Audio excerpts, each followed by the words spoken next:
Good afternoon, everyone. Welcome. My name is Marilyn Shannon, and I am delighted to welcome you here today to the Breaking Free Show, wherever you are, whatever time of day it is, night, day, morning, whatever. You are my guest, and I'm so delighted that you're here. And it means a lot because together we can create, we do, not can, we do. We create magic together. So I'm very happy you're here. And this is all about breaking free. And you know what that means. That means that everything that we learn together, whatever we take in, whatever we share, tools, strategies, techniques, whatever, we take it and we break free, we grow, we learn, we inspire ourselves, and we inspire other people along the way. So I'm really excited today because we have a great show, and I'm going to talk about that in a minute. But before I do, I want to say hi to Amnon. Hello, Marilyn. How are you? Well, that was very prim and proper. Are you prim and proper today? I'm prim and proper. Oh my God. Good gracious. Amnon is our producer and he is being prim and proper, so no telling what that means. You doing all right? Nice outside. Yeah, I can't wait to get out there and do stuff. It's beautiful out. It's beautiful out in the neighborhood, isn't it? Yep. Cool. So You want listen. me to sing it? No, No, I'm not no. going to. Well, are you? Oh no, No. no. So anyway, so let me let you know first off that during the show at anytime you like, you're more than welcome to call in to the studio on a phone 919-518-9773. You can Skype with us. That will be a voice computers. That's plural. The number 2K voice anytime you like during the show.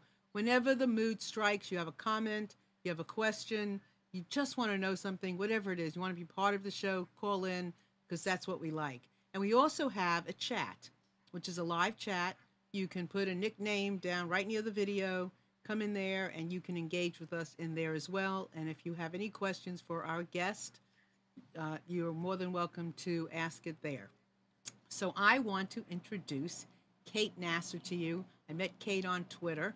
She has a Twitter chat called People Skills, and she is brilliant. And she and I had a conversation about how people should treat each other, and just really good stuff. And I loved chatting with her, and so I invited her here to the show because she is wonderful. So let me introduce you today to my guest, Kate. Welcome, Kate. Thanks, Marilyn. And I've got to tell you, that conversation that you and I had was the most uplifting one I had had in quite a while. So I'm thrilled to be back here. Good. Well, I agree with you. I loved every minute of it. So tell everybody about you. Whoa, about me. Well, Yeah. I am known as the People Skills Coach, and I started my own business, over 25 years ago. Before that, I had been a technical professional, computer programmer, systems analysis, all that sort of thing. And I could do it, but I loved being around people, interacting with people. And at that time, it has changed, but at that time, computers were sort of more in the back, and I just knew that I wasn't happy in my life. And even though I was trying to blame, in our minds, we always try to blame our employer or whatever. I remember one Saturday morning, never forget it. I woke up still disgruntled about my life. And as I walked past the mirror, over the dresser, I just stopped and I looked and I said, who are you kidding? It's not them. It's you. What do you want to do with your life? Stop blaming other people. And so I went to a career counselor, and she was incredibly insightful. And after, a few weeks of talking and this and that, she came back to me and she said, the reason you're not happy is because you want to be self-employed. And I said, you're crazy. I never even had a lemonade stand. What are you talking about? And she had given me these personality indicators and all. She had all this data. And she slid this data across the desk right at me like this. And she said, data doesn't lie, dearie. Now, she said, you've come this far. You've paid your own money to come to me. She said, if you really want to be happy in your life, you have to sort of, get some courage and think about what it is that would make you happy. And she gave me some exercises to do, yada, yada, yada, 2 years later, after saving the money and all of that, I left and I started my own business. And what I decided to do as a business was teach all of the people skills that seemed to come naturally to me to, at that time, a lot of technical professionals who didn't have to develop that level of people skill because they had been working in the back offices. But now they were out having to interact with people that had computers on their desks. And that was the beginning of the whole people skills movement. And here I am today. And now I teach it to all different kinds of companies, all different kinds of people, not just the techies. And it has been a very rewarding 25 years. Yeah. Well, how we treat each other, there can't be any, I mean, that is one of the most, if not the most important thing we can do, is Yeah. to know how to treat each other. And sometimes we take things for granted. Sometimes we don't even know what to take for granted. We don't, based on situations, scenarios, we don't know how to react or how to act. So the work you're doing is really cool because nobody knows or trusts themselves, and not nobody.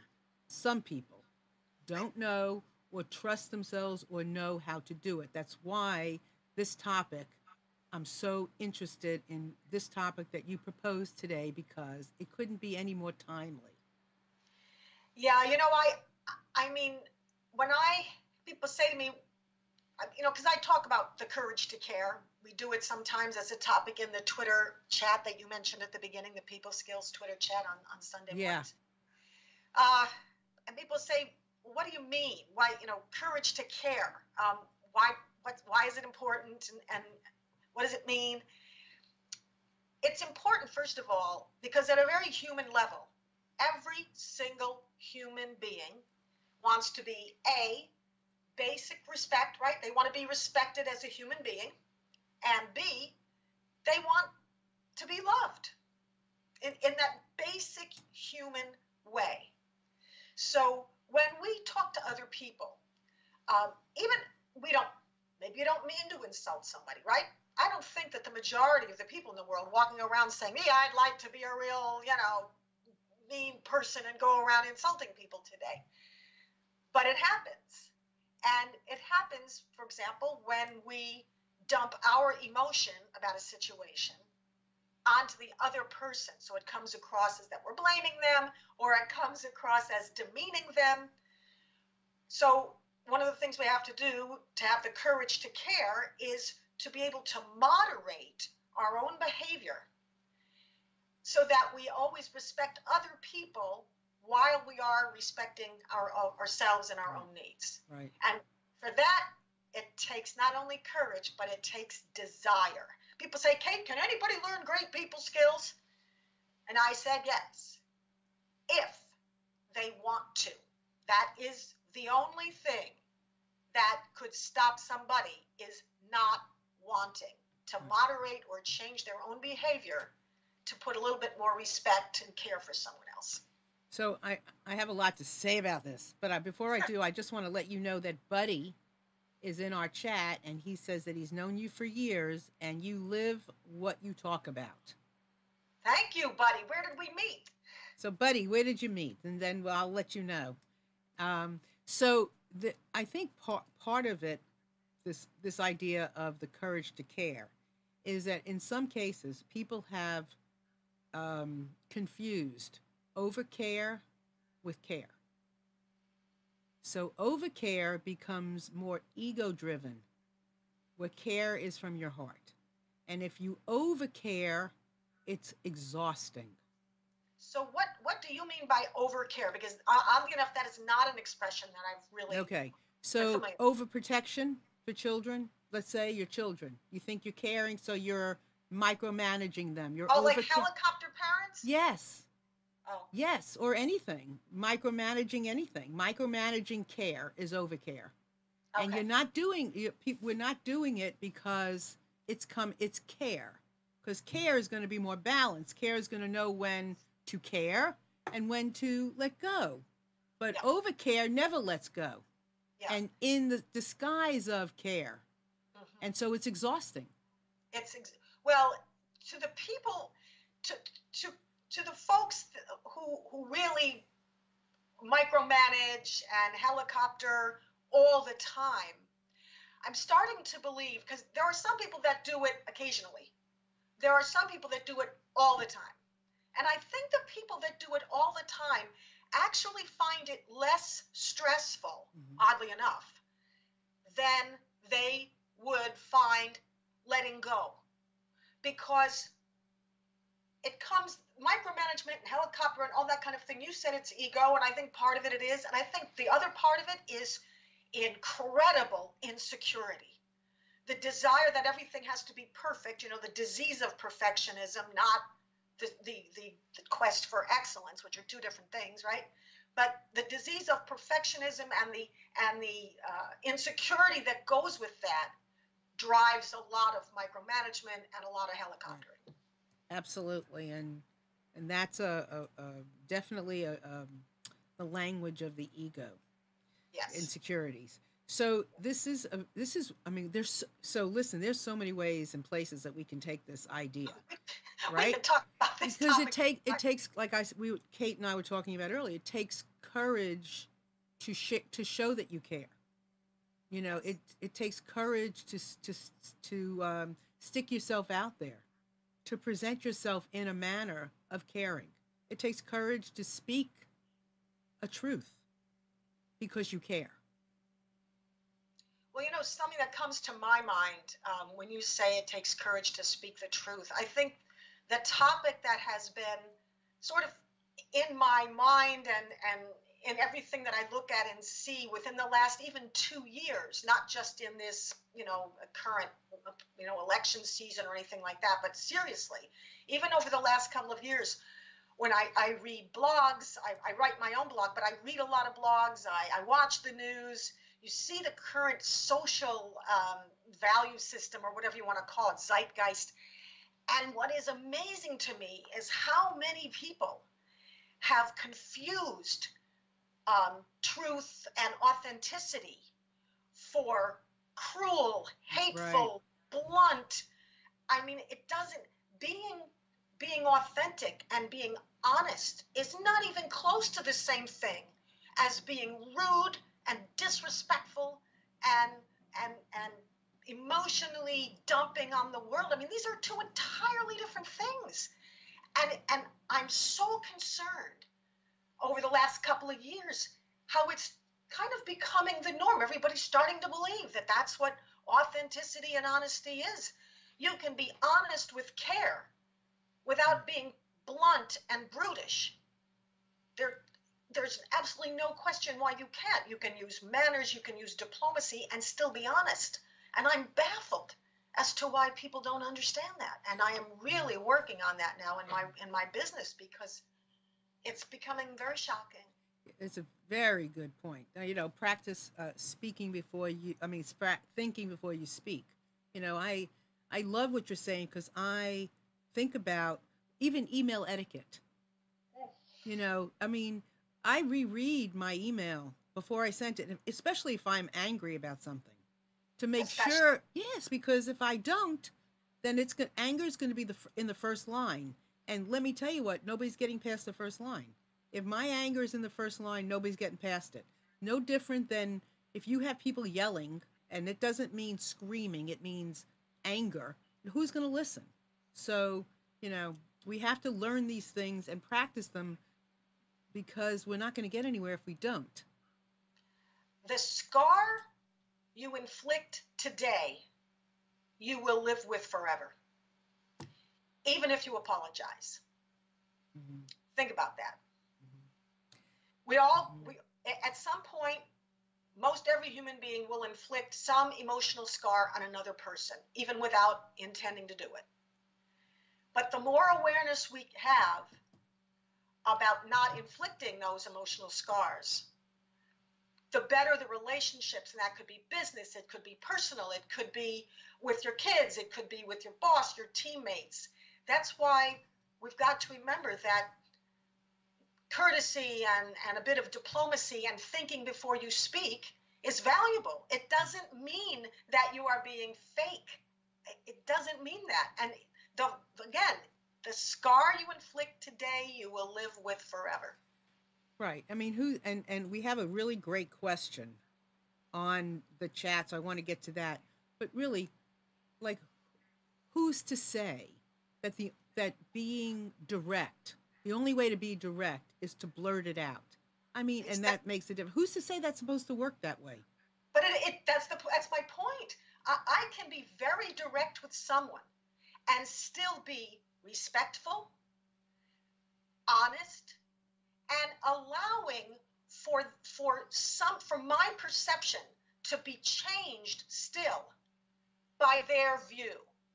I think one of the things everybody has to realize is that no matter how sure we are of what we believe in, Right. there's always a possibility that we are blinded a little bit by our own perspective. So you can be honest with care and still leave that little window open that maybe there's something you haven't understood completely. But if you blurt it out and tell someone constantly, you're this and you're that, and you're stupid and all this kind of thing, how are you going to take that back? That's right. That's right. No, you're absolutely right. And it feels to the deliverer, not just to the receiver, but if you are in the middle of delivering contempt, how do you think you're going to feel? You're not just dumping it on somebody else and it's all theirs. Right. Right? And how you gonna resolve anything if you're coming from there? There's no way. You can't resolve anything. Exactly. So here's a good. So here I want to read you. Buddy just left a message too. So I'm going to read his, and then I'm going to give you this question. And then at the same time, I'm going to invite everybody out there to join us. 919-518-9773. That's by a phone.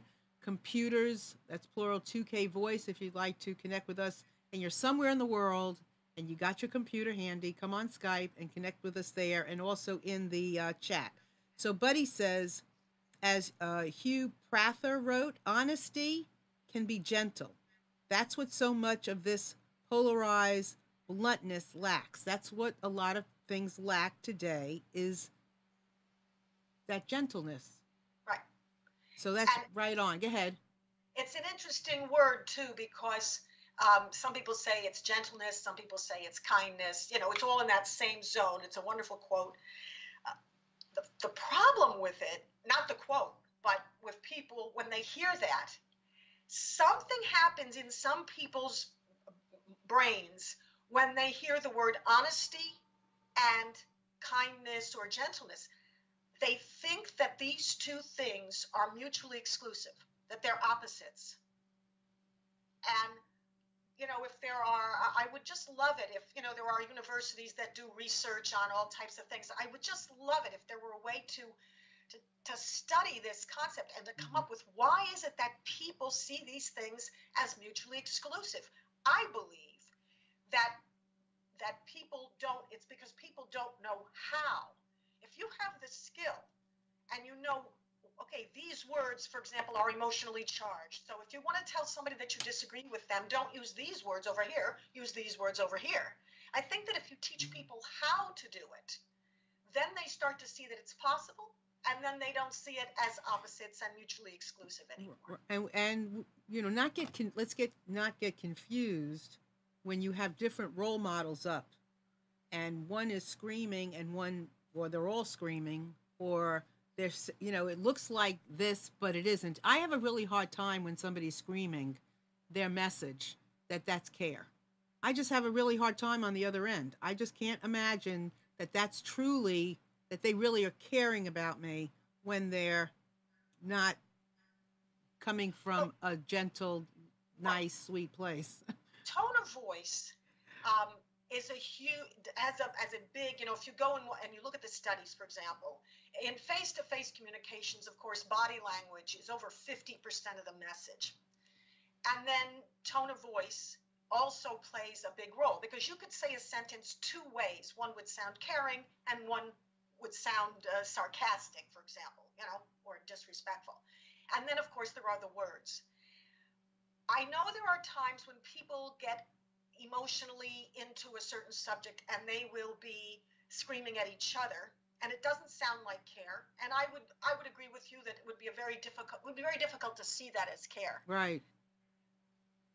Yet, if you also add words to that screaming that are demeaning and degrading and disrespectful in the very nature of the word, then you are over the edge and I can't bring it back. In other words, you can calm a voice, and if your words during the screaming haven't been accusatory and degrading, then both people or all the people can come back to a caring space just by changing their tone of voice. Right. But if when they're yelling, they're using racial slurs, they're calling people stupid pieces of dirt or these horribly, you know what I'm saying? Then even changing your tone of voice isn't going to help, right? Right. So I wonder, and I'm sitting here after what you just said, and I'm triggered to thinking or wondering, then maybe care takes courage, but the screaming doesn't take courage. Yeah. Does that you know where I'm going with that? Yes, for most people, there are some people that are extremely afraid of conflict. I mean, it's documented. It's not a criticism of them. There are X percentage of people that are terribly afraid of conflict. So for them, screaming, for them to scream is, deathly frightening. And for them, it would take courage to scream. For most people, screaming doesn't take courage, no. It takes courage to hold yourself a little bit, still be honest, but moderate your own behavior. That takes courage. Absolutely. And taking a step, like Kate is saying, taking a step is courage, is a courageous act. And I became a mediator. I didn't like conflict. I became a Superior Court mediator because I didn't like conflict. It wasn't until after I got into mediating that I really kind of I like the conflict that I can like. Some conflict I won't like, but I like some of it. So here's a really good question, and I think it's really pertinent that we go here, and also to start to talk about like how you get the courage to care, where you get it from, how you get it, what does it look like, and how do we get to that kind of care? How do we find ourselves caring like that? Because that's what the world needs. Kate and I can talk about anything. I mean, it's like just wind us up and we're gonna go, right? It's right? so true. But I think it's really we can. I want to talk about care. And it does take courage to show somebody that you care when they. Anyway, so here's a good question from Chris. And she said that she heard Kate say that anyone can learn people skills provided they want to. I'm wondering whether she has ever worked with people on the autism spectrum who, by virtue of their diagnosis, struggle with social skills and perspective. How does she tailor her teaching strategies to meet their unique needs? Honestly, what's very interesting is that I have a cousin who has Asperger's, which is, as far as I understand it, is part of the autism spectrum. And I do not work directly with people in the autism spectrum. It is very much a specialty. What I do know is that it is possible. So if the person who's asking the question is looking for somebody to work with someone she knows, whether it's a child or a relative, friend, whatever, in the autism spectrum, then definitely seek out people who are specialists, because autism, as you said, they are challenged by social interactions. And yet I've read blogs, I've seen where they have made tremendous progress. So I think that in the autism spectrum, as much as I understand about it, it is not so much the desire issue that I talked about before. It is the actual challenges of autism. And so for me to sit here and speak about it as if I'm an expert in it would be very disingenuous, because I am not an expert in autism. Well, and thanks for that. Thank you for your response, Kate. And I would say that there are many different scenarios where we're dealing with people, and whether on the spectrum or in different walks of life, that come at this notion of people skills without the notion of people. Well, can I jump in for one second? Yeah, go right ahead. I just had a thought, though. Yeah, go ahead. As I said, I started out in the early years working a lot with what I call techies, people that I had worked with when I was a program and a systems analyst. And techies there's a huge range of techies, especially nowadays, because in the old days, if I can use that expression, computer programmers were very stereotyped as people who like to sit in the corner and do this, and just type on a screen. But what's interesting is that at one point, it was probably within the first, let's say, 5 or 10 years of my business, I was going in to do a customer service training workshop with for techies in a large corporation. And one of the techies was, we called a super techie. So he had big, thick glasses. His pants stopped about 3 inches above his ankle. And everybody told me going in, oh, by the way, don't expect much from him. He's a good guy, but don't expect much from him. I thought, I don't worry about that. I go in to do the very best job. So we were doing customer service training, and we got into the whole teamwork issue, which is essential for customer service. And it was a 2-day workshop. So we ended the first day, and a little bit early because a lot of them had to get back to handle some kind of crisis. And the second day they came in, I was in there early setting up for the new session, and the next day session, and some of them came in and they said, what did you do to him? I said, what do you mean? What happened? What did I do to him? And they said, he was running through the halls yesterday saying, Kate says teamwork. We got to work this together. And yet walking into the room, before he arrived that day, they all said, don't expect very much from him. And they couldn't figure out what I had done or said. I didn't teach him anything different than I taught everybody else. The difference was that because he was a super introvert, when I wanted to make sure he understood something, I walked over toward him, I spoke directly to him, I lowered my voice slightly, and evidently he felt like I had made a connection. Anybody can learn if you figure out what it is, how to connect with that person. And that takes the courage, and that you've got to stop for a minute and care enough to figure that out. Right. And I'm glad you used the word stop long, or the words stop long enough, because we've got to slow down. And it doesn't, people think, yeah, but we're too busy, we have to meet our metrics. I'm a driver personality, which you've probably figured out already for those people who are watching. I'm not a slow-paced person. And it doesn't take a long time. One of the workshops I teach, and it's the most requested workshop I teach, it's how to spot somebody's personality type and adapt within 10, 15 seconds. You can do it. You can actually do it. And it's not hard to spot, and it's not hard to do, and it doesn't take even a minute.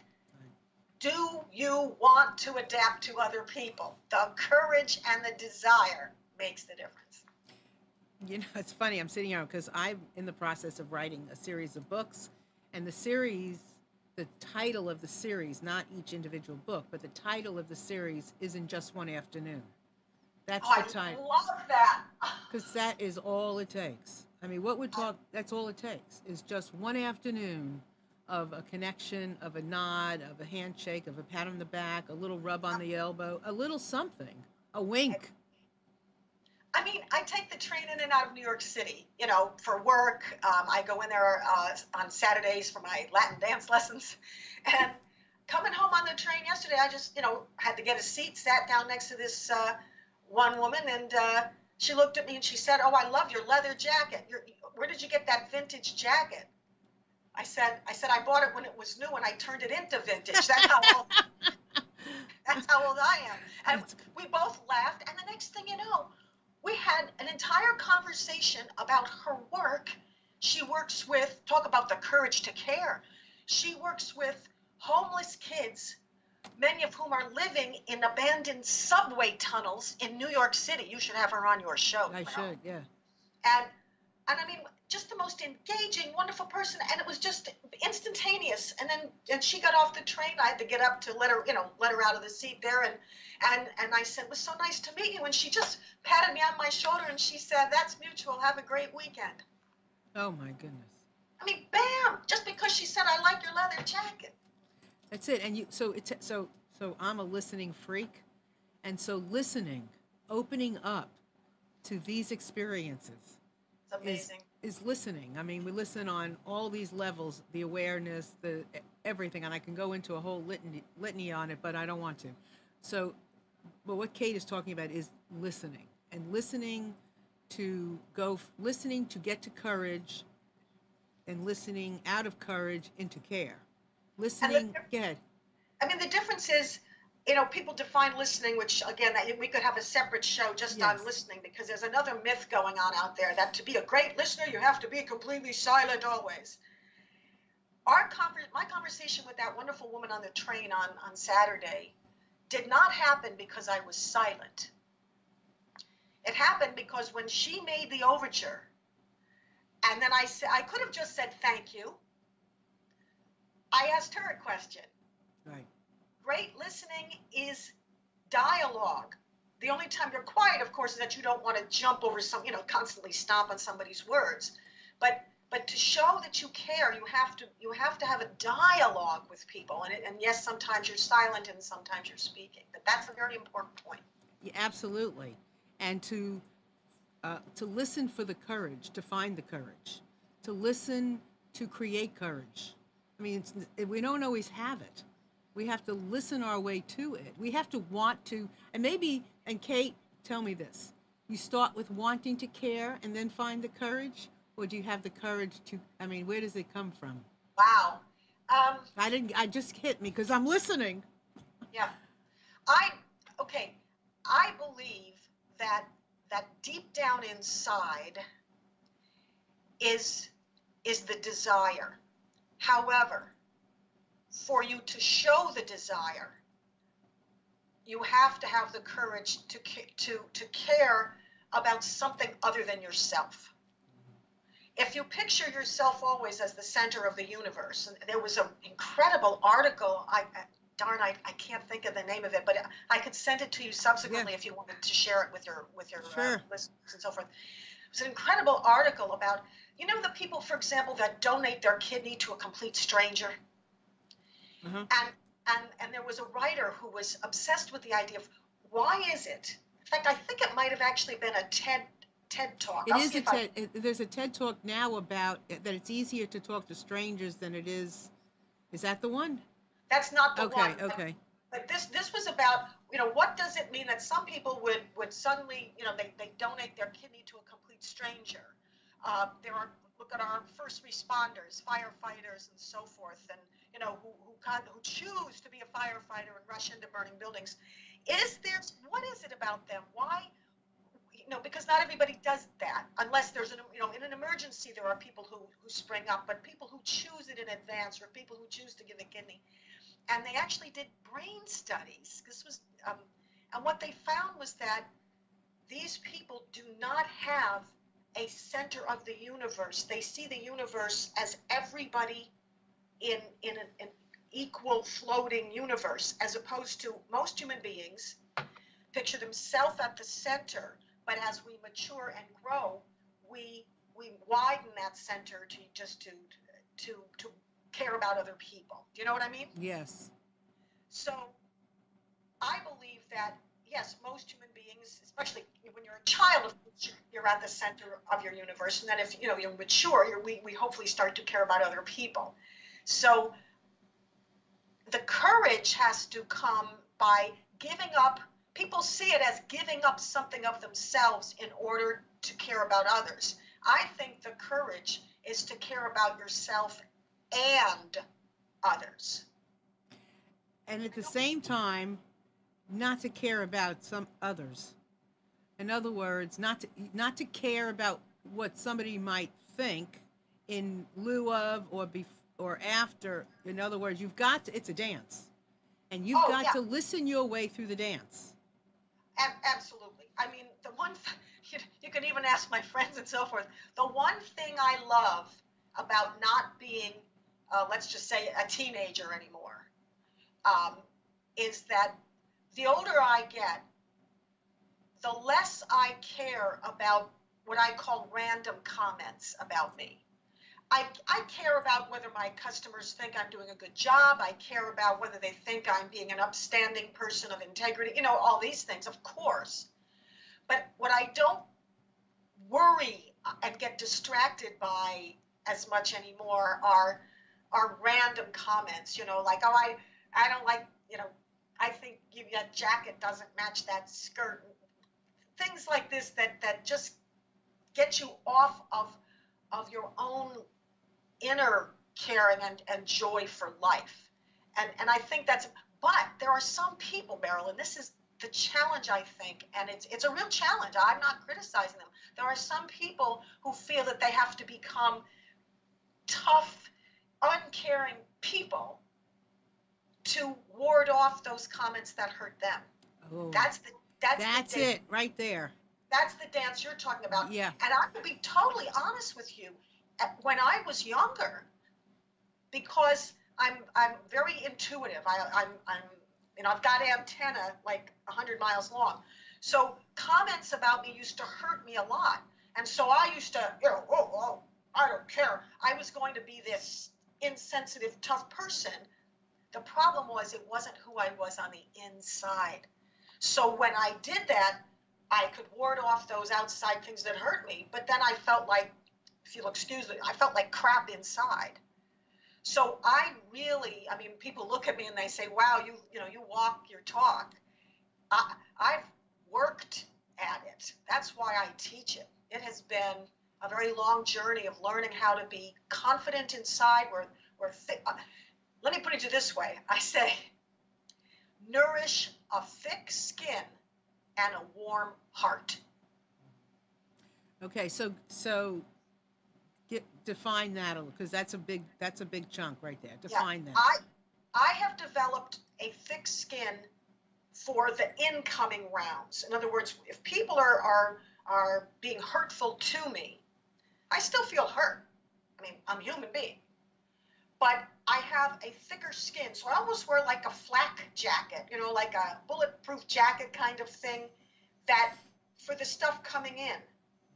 But there are holes in it for the care that I want to send out, especially in customer service work. The customer service reps, they get beaten up all the time, and I go in to actually teach them how to what they call objective caring. They first say to me, "What the hell is objective caring?" And I give them different visuals, pictures to think about. What image can you hold in your mind? And the one I frequently give them, think about an emergency room doctor, right? Emergency room doctors. Somebody comes wheeling in, they're wheeled in, and they got, they're really bad. Blood's coming out, and they're screaming in pain. Do emergency room doctors scream back at the patients? No. Why not? And people say, well, because they're doctors. I said, no, that's just a title. They're human beings. Why don't they scream back? And it's because they see the screaming as that person's problem that they can help solve. They don't think that person is screaming at them. You can use that same model to develop a thick skin so that incoming rounds don't hurt you, but have a warm heart so that you can send out care to others. That's a great way to describe it. And there's some really good points to make here. But before I go further, I just want to once again invite everyone, 919-518-9773. You're welcome to call in and chat with Kate directly. computers, that's plural, the number 2K voice on Skype. And also, we have our chat open, and there's lots of comments going on in there. So we'd love to have you in there as well. So there's no question. Uh, to, do we need to define care? I mean, what's care mean? I'm sitting here and I'm thinking, there's only one kind of care, really. Just heartfelt caring, right? Is that I mean, yeah, it's the actions of love. the actions of love, which is which is Human love. I'm not human talking love, about necessarily romantic love. I'm right? talking Right. about humanity. Humanity.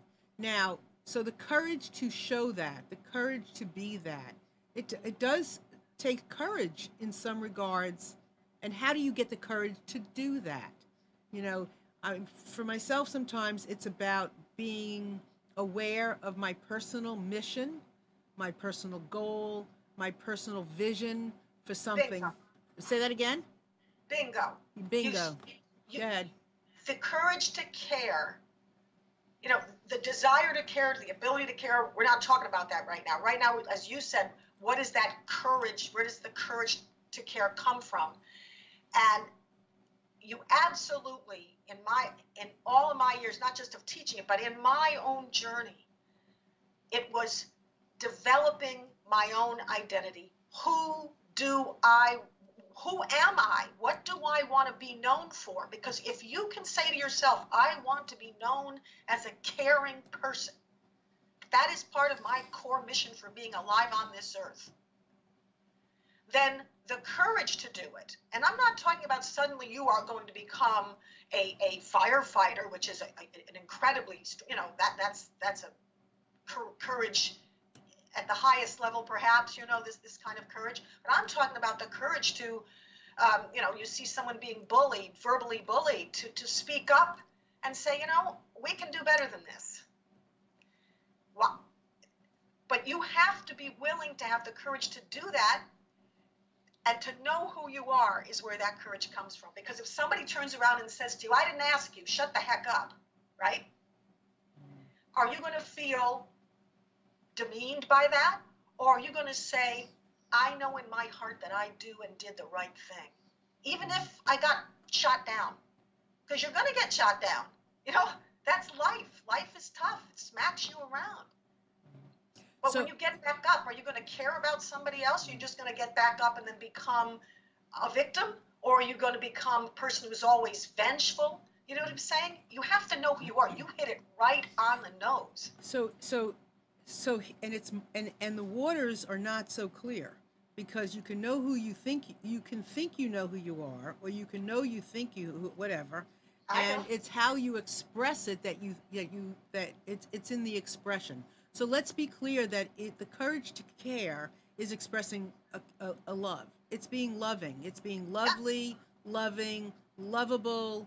It's all of those love words. It's not blurting these things out. And when you do know who you are, based on the things that that you are, your personal thing, whether it's bullying, whether it's women, whether it's children, however you want to make a difference.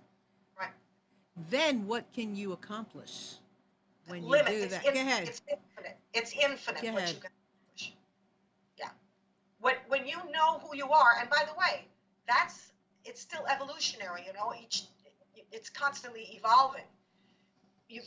There are times when I thought, that's it, that's who I am. Right. And then some other part of life would come along and slam me against the wall. And I have a dear aunt. I'm very, very close to her. And I never even noticed that I didn't know that she and my uncle used to have this discussion about me. And they used to say, no matter how many times you knock her down, she always gets back up better than before. I didn't know that.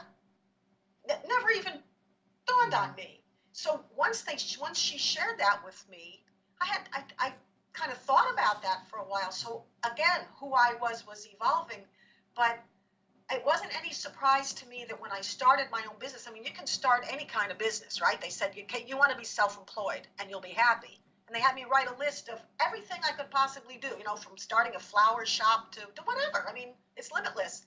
Why did I end up trying to teach people how to care about each other? It's because it's who I am. And you don't have to do it as a business to have that as part of your core value. Right. And the core values, you can keep adding to them. It's not like here's 2 or 3 and that's it. As you evolve, you Right. evolve your core values. And I want to just make a point of saying, just as Kate is saying, you evolve as you grow, as you learn, that one step into courage, one step from courage into caring about something takes courage. As you evolve, you make more steps, it becomes easier and easier, and then maybe sometimes it's hard, and then it gets easy again. It's a constant evolving, just as you mentioned earlier, that it's not one way up the mountain, basically. It's not where we can sit here and say, etched in stone, this is how it is, because the conversations are always evolving. We're always evolving, but let's at least evolve in the right direction. Well, exactly. Yeah, exactly. I mean, because, the reason it never stops is because everything is always changing. So society is changing. What you run into, you're going to have one situation one day. 3 months from now, you could be facing a totally other kind of situation. I mean, for example, one of the toughest times I think that it is to really keep that caring nature is when you've suffered a terrible disappointment and you feel really like, wow, you don't even have any good feelings for yourself. How can you, care about others? There are times when you feel, especially you feel like you've been treated unfairly. I mean, that's a big challenge. Yes. When you feel like you've been treated unfairly and now you still want to be able to get back to that core self of caring about others, now that takes courage. It does. And, the other thing that hit me is sometimes okay, so this is, I opened this up before in saying, what do you gain from being courageous and caring? I mean, sometimes it's a business. Sometimes it's a relationship. Sometimes it's being a great parent. Sometimes it's being a wonderful mother, daughter, son, whatever. It's a business partner. It's a Facebook friend. It's a lot of things in making a difference, and it's leadership. And it's not always that you do this and you get known. Being courageous to do this is not because you want your name in lights. Right? Oh. Go ahead. No, I mean, what you just said, I just, that's why you see my head agreeing with you as I'm shaking this way, because no, it was never, in fact, I've had people, the first time I go into a new customer account, I had one guy say to me one day, well, if you're so good, why have we never heard about you? Yes. I was like, oh my God, it's not about fame. It's about doing a great job, in terms of a business. It's about, you find new clients, you give them references, they bring you in, you do a great job, they refer you to someone else. But, I'm not going to be necessarily famous for what I do. But the question is, am I effective? Am I helping anybody to move forward? It's about the contribution, not the fame. Exactly. And it does hurt. There is some pain attached, but then the satisfaction, and this is again an inside job, because you don't always know that what you were courageous about and how you cared about somebody was received, well received, understood, or anything. Go ahead, Kate. Oh my God. You just, I mean, you and I, we could talk for 42 hours. And, yeah, we with could. Laryngitis probably, when, of course, my voice today, because I have a very bad head cold. But wow, that's pretty strong. When you caring in and of itself doesn't cause the pain. Life is the pain. Caring is how you can minimize the pain. So if you feel the pain coming at you while you're caring, don't mistakenly connect it to the fact that you cared. The pain is there because of what's going on. And if you can't solve it right now through your care, you're still going to feel the pain of that moment. The caring doesn't cause the pain. It's the life difficulties that are causing the pain. It's the biggest. That's where the understanding what this all is part of that courage. You know what I'm saying? Because Right. if you think, well, if I go show somebody I care and they tell me to buzz off, that's going to hurt, so I'm not going to bother caring about anybody. But the Right. fact that they're saying buzz off is their pain. It has nothing to do with you. Yeah, this is important. This is important both in our personal lives and in our business world, and in so many aspects of things that we do. Because people try to shut off their care, and it only makes them angrier. Because caring is like part of our, maybe the natural law of natural laws, that it's part of who we are. It very much is. I remember, I'll never forget it. I went in to teach a huge call center, just an incredibly big call center, customer service skills.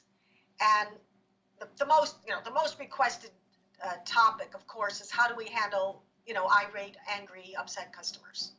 So I was going through the formula of how to do it and all these things, yada, yada, yada. But one person raised their hand because I teach a very interactive class. I don't use PowerPoint. I don't sit there and talk at them. It's a giant bore. And one person raised their hand and she said to me, I want you to tell me why I have to treat somebody really well who's treating me badly, a customer. When a customer is treating me badly on the phone, why do I have to treat them with care? I said, first of all, I think at that point I had been teaching, let's say 20 years. I said, in the 20 years I've been teaching, you are the first person to ever ask me that question. And it is perhaps the most important question to ask and to answer. And the answer is that when someone is in pain, and yes, even an angry customer complaining about their tax return or whatever, even the angry customer, they are in pain. And the reason you show care to someone who is in pain is to make that customer moment and the world less painful. You can make it better by not taking it personally. You can change things. Every single person in this world can make this world better by showing care to somebody else. The only exception in customer service is if they're calling up and doing what we call verbal abuse. So when they start calling somebody a blankety blank, curse words and things like that, then there's a slightly different approach we get to minimize, to stop that, so then we can go back. But if someone's just screaming and yelling and so forth, that's part of the job, because you selected a job that means you want to care for other people as a job. So But let me say this, that which Kate's really bringing up some great points. Don't confuse care with agreement. It's the same thing with listening. Don't Yes. confuse listening with agreeing. It's not. It isn't. Caring says, I'm hearing you. I understand, but you don't have to agree to when you care. You're just giving somebody a sweet platform and acknowledging whatever it is, but you're not acknowledging that you agree. So so say something, and then I want you to tell everybody, because we're almost out of time, if you can believe it. But I want you to tell everybody, like, where they can find you, what they'll find, all that stuff. Promote. Sure. Okay. Well, my website, of course, katenasser.com. And there's my blog out there. I put out 1 or 2 new blog posts every single day. Everything from people skills, inspirational posts, customer service, leadership, teamwork, everything that has to do with human interaction. I run the People Skills Twitter chat, and that is open to anybody who has a Twitter ID. You know, if you're on Twitter, you can join us Sunday mornings. It's global. We have people coming in from literally around the globe. It's 10 a.m. Eastern time, and there's a website. What is it called? Worldclockconverter.com or something like that, where you can find out what time that is in your local time zone. Also, the big thing right now, I am writing a book on leadership and morale. Very excited about this book. Big myths about morale out there, that morale is about, rah sessions and balloons and so forth. And, morale is not an event. So those are good things to do, certainly, but there's a big void out there about morale in the business world. So I'm very excited about that book, hoping to publish it by the end of the year. And then hopefully have a whole series of workshops that will teach leaders how to really grasp this and do it well. I'd love to come back on the show and talk more. Anytime. Love to have you come on anytime. Anytime. About any 2 words, 1 word, anything. Because we could make a lot out of just something. You have a very special show. And I've been on other shows, Marilyn, and this format is so engaging and so open, thought-provoking. Your show is thought-provoking. Thank you. And I applaud it. It's Thanks. really wonderful. Well, that's Amnon. And Kate's tweet chat is, I got off of it yesterday, and it was, I swear my heart was beating so beautifully fast. It was exciting because there were so many wonderful people commenting about great things, and it was a great topic. And so, the topic was end-to-end bullying, which was a great topic. And it wasn't just about, it was bigger than just, it was big. It was a big conversation. So I ask you to go and join in and just join Twitter just for that. And then Buddy said, when I was talking about caring is not agreeing, he said, it's like forgiving does not mean you forget, which is a very good point. So in closing, Miss Kate, what kinds of words of wisdom in summing up or going forward or whatever would you like to tell our audience? I would like to say basically that if you want to live really happy, and if you want to even get close to experiencing joy in your life, care about yourself and care for others. When you give to others, even if you don't get anything back from that person, you will get back from others. This whole pay it forward, random acts of kindness, all of this, it is real. I have lived it, I have experienced it, and it propels us forward, everybody forward. Nobody loses. That's the thing I want people to remember. Nobody loses when we care for each other. No, it's all win. It's a win-win, but remember, self-care is so important. You got to really take care of yourself in order and care about yourself to care about anybody else. And so we're about out of time, and I'm going to cry because it's been so good. So we're going to have Kate back again as a regular. So please feel free. Kate, you mentioned the article. Go over to the Breaking Free page on Facebook, whatever, and you can share it there as well, and then we'll share it out again. And so just for those of you out there, please, if you have anything to share after the show, please feel free. My email is always open, Marilyn@MarilynShannon.com. Anybody have any questions about coaching, both professionally and personally, let me know. My 2 book covers are out on my website currently now at MarilynShannon.com, and you can check it out in just one afternoon, listening to the hearts of men. And then the next one is in just one afternoon, listening to the hearts of twins. And I'm going to keep on going. So, Kate, it's been delightful to have you. So mutual. I mean, I'm just so happy that we had this time together. Me too. And maybe one day you'll come and maybe we'll just get Kate to have a regular show of her own. So anyway. There's an idea. That's an idea whose time has come. Okay. Well, she has a show, but I don't know, seeing her face to face is also good. So anyway, this is the thing. Any way we get our messages out, any way we care, as long as we care with courage and love, and we get our messages out, is a good day. So thank you for being here, Kate. Thank you all for being here. I really, truly love you all, and I'll see you next week. Bye.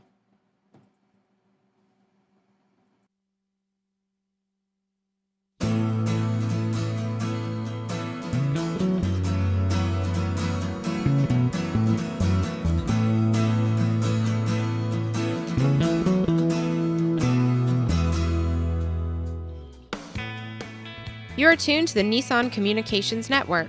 Our weekly lineup of call-in programs includes Computers 2K Now with Amnon Nissan, My Life, My Will with Gisela DiCarlo, The Tanya Love Show, Health Then with Debbie Bruck, Breaking Free with Marilyn Shannon, Triangle Be Well with Howard Jacobson, Lunch and Learn with Rabbi Yisrael Cutler, Lessons of Vietnam with NCVVI members, Current Affairs with Amnon Nissan.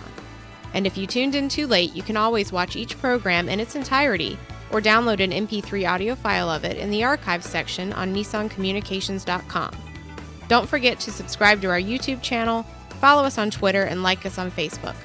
Sponsored by Atomos.com, makers of quality video recorders and converters, CarolinaApparel.com, and DeltaForce.net.